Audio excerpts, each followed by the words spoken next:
1. It is better to offer no excuse than a bad one. 2. It is better to be alone than in bad company. 3. If freedom of speech is taken away, then dumb and silent we may be led like sheep to the slaughter. 4. My mother was the most beautiful woman I ever saw. All I am I owe to my mother. I attribute my success in life to the moral, intellectual, and physical education I received from her. 5. But lest some unlucky event should happen unfavorable to my reputation, I beg it may be remembered by every gentleman in the room that I this day declare with the utmost sincerity, I do not think myself equal to the command I am honored with.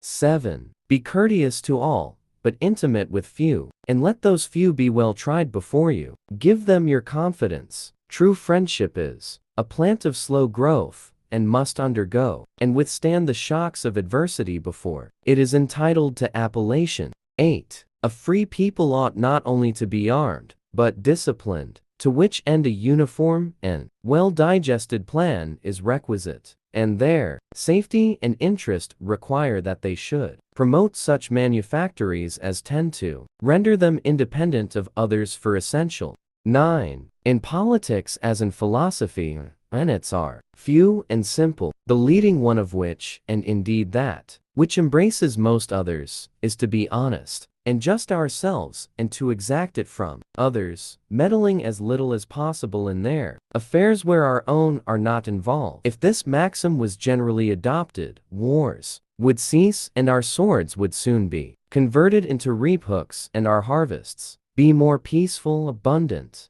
and happy. 10. Human happiness and moral duty are inseparably connected. 11. However political parties may now and then answer popular ends, they are likely in the course of time and things to become potent engines by which cunning, ambitious, and unprincipled men will be enabled to subvert the power of the people and to usurp for themselves the reins of government, destroying afterwards the very engines which have lifted them to unjust dominion.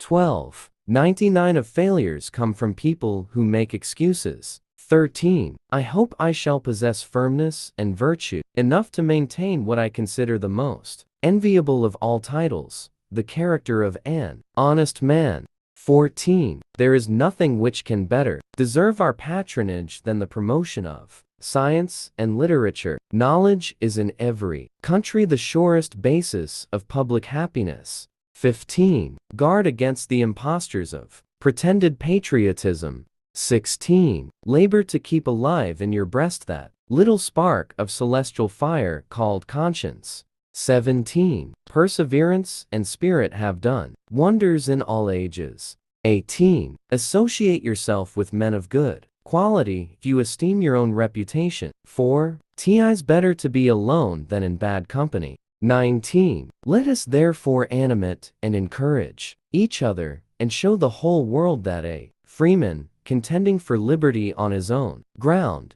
is superior to any slavish mercenary on earth. 20. Few men have virtue to withstand the highest bidder. 21. A sensible woman can never be happy with a fool. 22. Experience teaches us that it is much easier to prevent an enemy from posting themselves than it is to dislodge them after they have got possession. 23. Happiness depends more upon the internal frame of a person's own mind than on the externals in the world. 24. The harder the conflict, the greater the triumph. 25. Worry is the interest paid by those who borrow trouble. 26. The turning points of lives are not the great moments. The real crises are often concealed in occurrences so trivial in appearance that they pass unobserved. 27. As mankind becomes more liberal, they will be more apt to allow that all those who conduct themselves as worthy members of the community are equally entitled to the protections of civil government. I hope ever to see America among the foremost nations of justice and liberality. 28. If we desire to avoid insult, we must be able to repel it. If we desire to secure peace, one of the most powerful instruments of our rising prosperity, it must be known that we are at all times ready for war.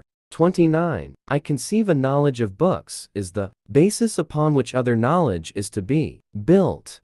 30. Paper money has had the effect in your state that it will ever have, to ruin commerce, oppress the honest, and open the door to every species of fraud and injustice.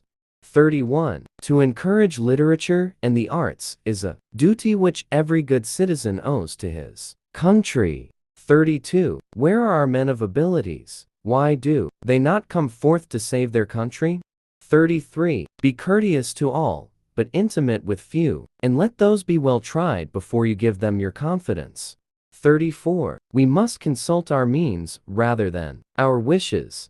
35. Real men despise battle, but will never run from it. 36. Discipline is the soul of an army. It makes small numbers formidable, procures success to the weak, and esteem to all.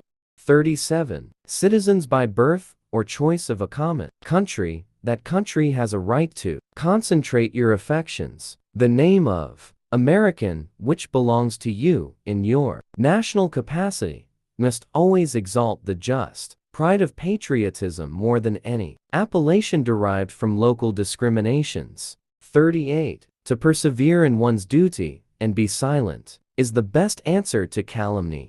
39. We should not look back unless it is to derive useful lessons from past errors and for the purpose of profiting by dearly bought experience. 40. There is nothing so likely to produce peace as to be well prepared to meet the enemy. 41. Let your heart feel for the afflictions and distress of everyone. 42. I hold the maxim no less applicable to public than to private affairs, that honesty is always the best policy. 43. If to please the people, we offer what we ourselves disapprove, how can we afterwards defend our work? Let us raise a standard to which the wise and honest can repair. The rest is in the hands of God. 44. The great rule of conduct for us in regard to foreign nations is, in extending our commercial relations, to have with them as little political connection as possible. 45. It is substantially true that virtue or morality is a necessary spring of popular government. The rule, indeed, extends with more or less force to every species of free government. 46. No punishment, in my opinion, is too great for the man who can build his greatness upon his country's ruin. 47. No punishment, in my opinion, is too great for the man who can build his greatness upon his country's ruin. 48. Be not glad at the misfortune of another, though he may be your enemy. 49. Strive not with your superiors in argument, but always submit your judgment to others with modesty. 50. It is absolutely necessary for me to have persons that can think for me, as well as execute orders. 51. Death, the abyss from where no traveler is permitted to return. No. 52. A bad war is fought with a good mind. 53. A slender acquaintance with the world must convince every man that actions, not words, are the true criterion of the attachment of friends. 54. Individuals entering into society must give up a share of liberty to preserve the rest. 55. The basis of our political systems is the right of the people to make and to alter their constitutions of government. 56. Arbitrary power is most easily established on the ruins of liberty abused to licentiousness. Isolito. 57. The time is near at hand which must determine whether Americans are to be free men or slaves. Must free. Thanks for watching. Please like this video and comment down. And don't forget to subscribe my channel.